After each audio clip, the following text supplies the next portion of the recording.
जयशंकर प्रसाद द्वारा रचित देवव्रत एक मार्मिक कहानी है जो धर्म के पाखंड और मानवीय प्रेम के बीच संघर्ष को दर्शाती है। यह कहानी सुजाता नाम की महिला की त्रासदी पर आधारित है, जो स्वार्थ और अंधी आस्था के कारण अपने प्रेमी द्वारा छोड़े जाने के बाद देवव्रत के पहिए के नीचे कुचलकर जान गंवा देती है।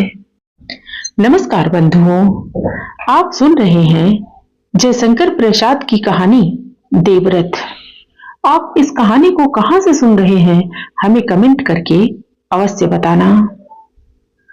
2-3 रेखाएं भाल पर, काली पुतलियों के समीप मोटी और काली बरौनियों का घेरा, घनी आपस में मिली रहने वाली भावें और नासापुट के नीचे हल्की हल्की हरियाली उस तापसी के गोरे मुंह पर सबल अभिव्यक्ति की प्रेरणा प्रकट करती थी।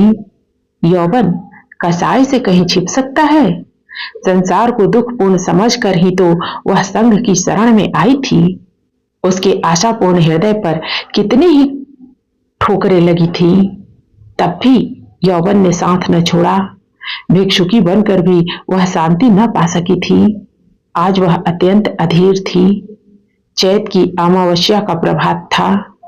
अश्वत्थ वृक्ष की मिट्टी सी सफेद डालों और तने पर ताम्र अरुण कोमल पत्तियां निकल आई थीं।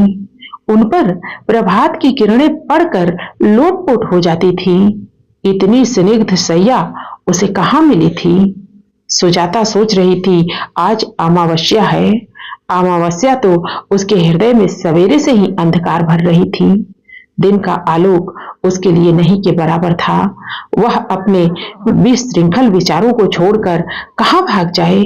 शिकारियों का झुंड और अकेली हरिणी उसकी आंखें बंद थीं। आर्यमित्र खड़ा था। उसने देख लिया कि सुजाता की समाधि अभी न खुलेगी। वह मुस्कुराने लगा। उसके कृत्रिम सील ने भी उसको वर्जित किया। संघ के नियमों ने उसके हृदय पर कोड़े लगाए, पर वह भिक्षु वही खड़ा रहा। भीतर के अंधकार से ऊबकर सुजाता ने आलोक के लिए आंखें खोल दी। आर्यमित्र को देखकर आलोक की भीषणता उसकी आंखों के सामने नाचने लगी। उसने शक्ति बटोर कर कहा, बंदे। आर्यमित्र पुरुष था, भिक्षु था। भिक्षुकी का उसके सामने नत होना संघ का नियम था। आर्यमित्र ने हंसते हुए अभिवादन का उत्तर दिया और पूछा, सुजाता, आज तुम स्वस्थ हो? सुजाता उत्तर देना चाहती थी, पर आर्यमित्र के कषाय के नवीन रंग में उसका मन उलझ रहा था। वह चाहती थी कि आर्यमित्र चला जाए उसकी चेतना के घेरे के बाहर। इधर वह अस्वस्थ थी। आर्यमित्र उसे औषधि देता था। संघ का वह वैद्य था। अब वह अच्छी हो गई है। उसे आर्यमित्र की आवश्यकता नहीं, किंतु है तो हृदय को उपचार की अत्यंत आवश्यकता है। तब भी आर्यमित्र वह क्या करे, बोलना ही पड़ा। हाँ, अब तो स्वस्थ हूं। अभी पथ्य सेवन करना होगा। अच्छा, मुझे और भी एक बात कहनी है। क्या? नहीं, क्षमा कीजिए, आपने कब से प्रव्रज्या ली है? वह सुनकर तुम क्या करोगी? संसार ही दुखमय है, ठीक तो? अच्छा, नमस्कार। आर्यमित्र चला गया, किंतु उसके जाने से जो आंदोलन आलोक तरंग में उठा, उसी में सुजाता झूमने लगी थी। उसे मालूम नहीं कब से महाअस्थविर उसके समीप खड़े थे। समुद्र का कोलाहल कुछ सुनने नहीं देता था। संध्या धीरे धीरे विस्तृत नील जल राशि पर उतर रही थी। तरंगों पर तरंगे बिखर कर चूर हो रही थी। सुजाता बालुका की शीतल वेदी पर बैठी हुई अपलक आंखों से उस क्षणिकता का अनुभव कर रही थी, किंतु नीलांबुधि का महान संभार किसी वास्तविकता की ओर संकेत कर रहा था। सत्ता की संपूर्णता धुंधली संध्या में मूर्तिमान हो रही थी। सुजाता बोल उठी, जीवन सत्य है, संवेदन सत्य है, आत्मा के आलोक में अंधकार कुछ नहीं है।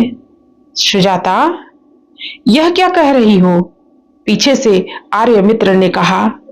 कौन? आर्यमित्र, मैं भिक्षुणी क्यों हुई आर्यमित्र? व्यर्थ सुजाता, मैंने अमावस्या की गंभीर रजनी में संघ के सम्मुख पापी होना स्वीकार कर लिया है। अपने कृत्रिम सील के आवरण में सुरक्षित नहीं रह सका। मैंने महाअस्थविर से कह दिया कि संघ मित्र का पुत्र आर्यमित्र सांसारिक विभूतियों की उपेक्षा नहीं कर सकता।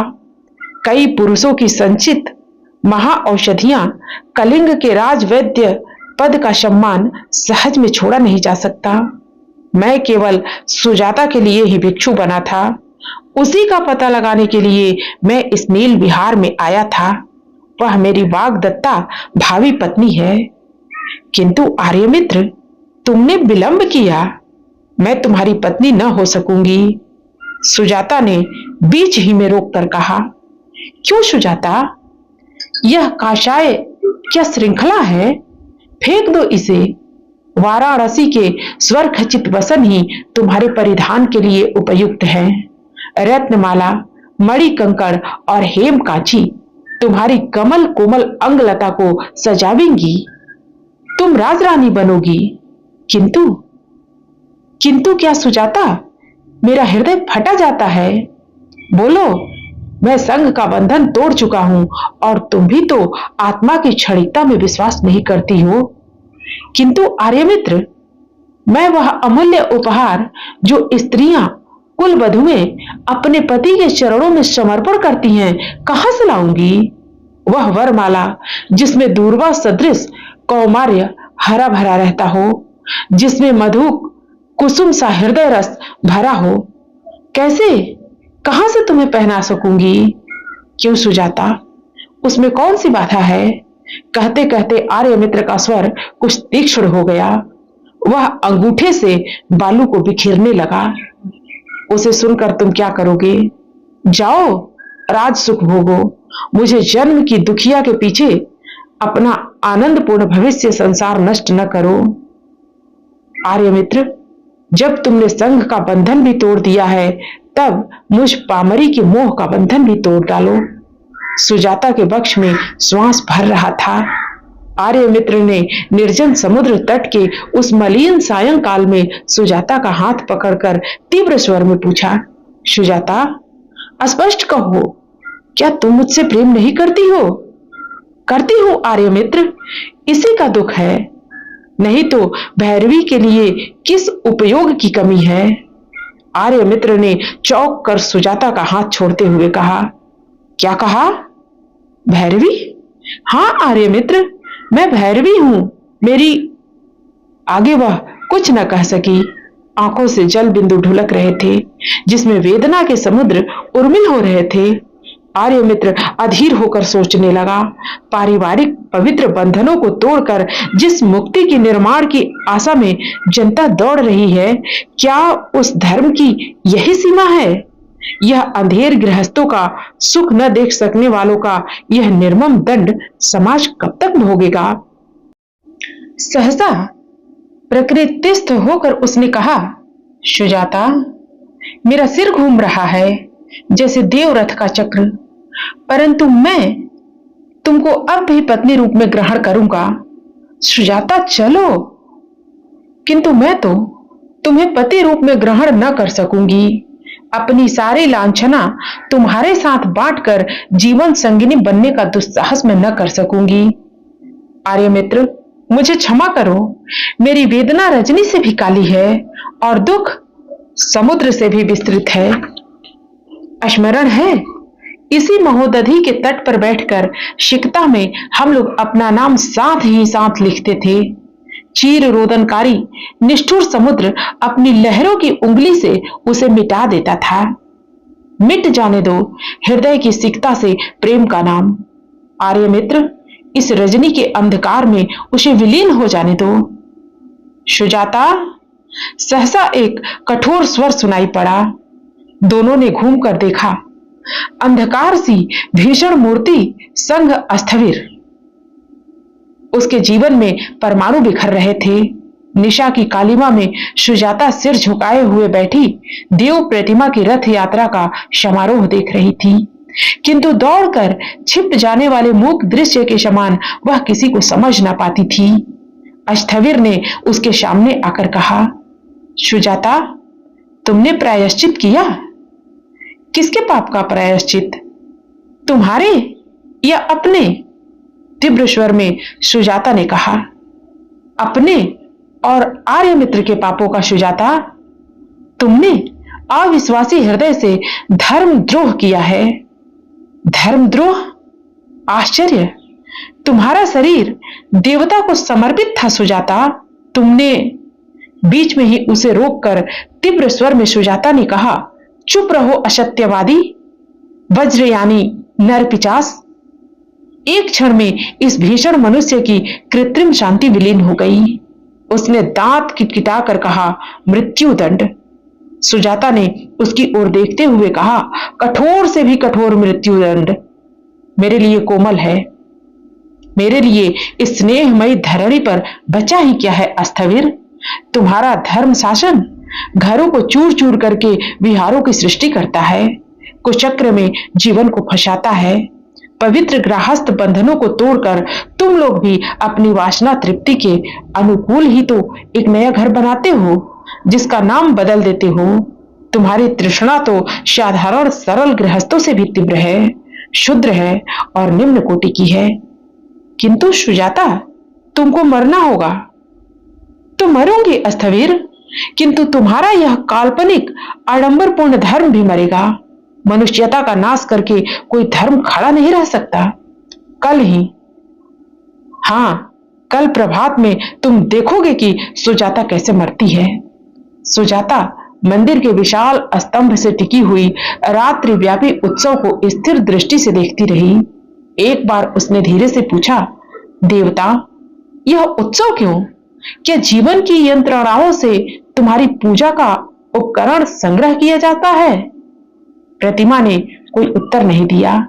प्रभात की किरणें मंदिर के शिखर पर हंसने लगी। देव विग्रह ने रथ यात्रा के लिए प्रयाण किया। जनता तुमुल नाद से जय घोष करने लगी। सुजाता ने देखा, पुजारियों के दल में कौशेय वसन पहने हुए आर्यमित्र भी भक्ति भाव से चला आ रहा है।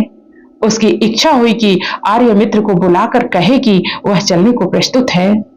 संपूर्ण बल से उसने पुकारा, आर्यमित्र, किंतु उस कोलाहल में कौन सुनता है। देवरथ विस्तीर्ण राजपथ से चलने लगा। उसके दृढ़ चक्र धरणी की छाती में गहरी लीक डालते हुए आगे बढ़ने लगे। उस जन समुद्र में सुजाता फांद पड़ी और एक क्षण में उसका शरीर देवरथ के भीषण चक्र से पिस उठा। रथ खड़ा हो गया। अस्थविर ने स्थिर दृष्टि से सुजाता के शव को देखा। तभी वह कुछ बोलना ही चाहता था कि दर्शकों और पुजारियों का दल काला पहाड़ चिल्लाता हुआ इधर उधर भागने लगा। धूलि की घटा में बर्छियों की बिजलियां चमकने लगी। देव विग्रह एकाकी धर्मोन्मत्त काला पहाड़ के अश्वारोहियों से घिर गया। रथ पर था देव विग्रह और नीचे सुजाता का शव। अभी आप जयशंकर प्रसाद की कहानी देवरथ सुन रहे थे। फिर मिलते हैं नई कहानी के साथ। धन्यवाद।